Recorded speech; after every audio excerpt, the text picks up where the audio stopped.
Sorry जी, वो connection disturb हो गया तो इस वजह से वीडियो कट होगी। तो अब एडवांटेजेस एंड डिसएडवांटेजेस हमने पढ़ लिए थे स्पाइनल एनेस्थीसिया के। अब हम पढ़ते हैं इसकी कॉम्प्लिकेशंस। तो कॉम्प्लिकेशंस क्या हैं? एक तो है इमेज, और इसकी complication exam point of view से बहुत बहुत बहुत इंपॉर्टेंट है, बहुत दफ़ा आई हैं एग्जाम में, सो आपको आनी चाहिए। इमीडिएट कॉम्प्लिकेशन क्या है इसकी? हाइपोटेंशन, और ये रिपीटेड एमसीक्यू है। और ये क्यों होती है? Due to loss of sympathetic tone in the affected area. इसके अलावा injury to spinal cord, nausea and vomiting, क्योंकि हाइपोटेंशन से वोमिटिंग सेंटर ट्रिगर होता है।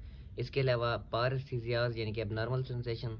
उसके बाद अगर हायर लेवल पे अप्लाई कर दें तो रेस्पिरेटरी मसल की पैरालिसिस हो सकती है। इसके अलावा इंजरी टू नर्व रूट। और लेट कॉम्प्लिकेशन क्या है? स्पाइनल हेडेक है, बैक एक है, इन्फेक्शन है, यूरिनरी रिटेंशन है।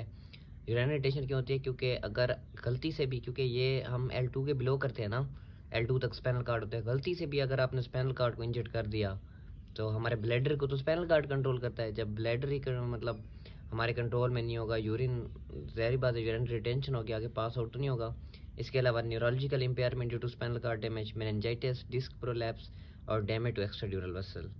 अब जो कॉम्प्लिकेशंस में लेट कॉम्प्लिकेशन है ना, स्पाइनल पोस्ट स्पाइनल हेडेक, ये एक सिग्निफिकेंट कॉम्प्लिकेशन है। तो इसको हम देख लेते हैं।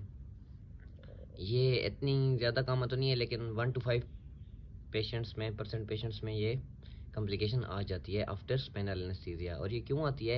It is due to leakage of cerebrospinal fluid. और इसकी जो पोस्ट स्पाइनल हेडेक में ना, जो हेडेक होता है वो होता भी पिछले सर का है, यानी कि occipital. Headache is characteristically occipital and worsen on sitting और स्टैंडिंग पोजीशन। और सिटिंग और स्टैंडिंग, इन दो पोजीशंस पे हेडेक वर्सन करता है, लेटने से रिलीव होता है। It usually resolve spontaneously after 3 days, 3 दिन के बाद बिल्कुल खुद ब खुद ठीक हो जाता है। अब इसमें करना क्या होता है? बेड रेस्ट करनी होती है। पेशेंट को कहना होता है कि आपने सोए ही रहना है, बैठना उठना नहीं है। और दूसरा, अगर दर्द हो तो आपने सिंपल एनाल्जेसिया यानी कि एनएसएड्स, पैरास्टामोल वगैरह, पैनाडॉल वगैरह ये देनी है, और फ्लूइड्स देने हैं। ठीक है।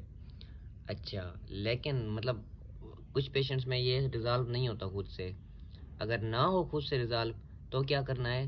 तब हमने ब्लड पैच देना है, यानी कि पेशेंट के अपने ब्लड को इंजेक्ट करना है एपिड्यूरल स्पेस में। अब ब्लड से क्या होता है? ब्लड काज करता है इन्फ्लेमेटरी रिस्पांस।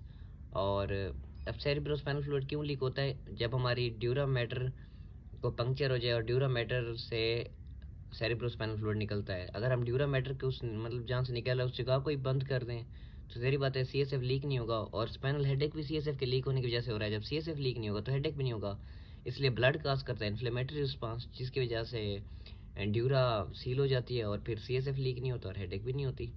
अब नेक्स्ट लेक्चर में हम फिर एपिड्यूरल पढ़ते हैं। उम्मीद है आपको समझ आ गई होगी स्पाइनल एनेस्थीसिया अच्छी तरह से। और स्पाइनल एनेस्थीसिया बहुत important exam point of view से।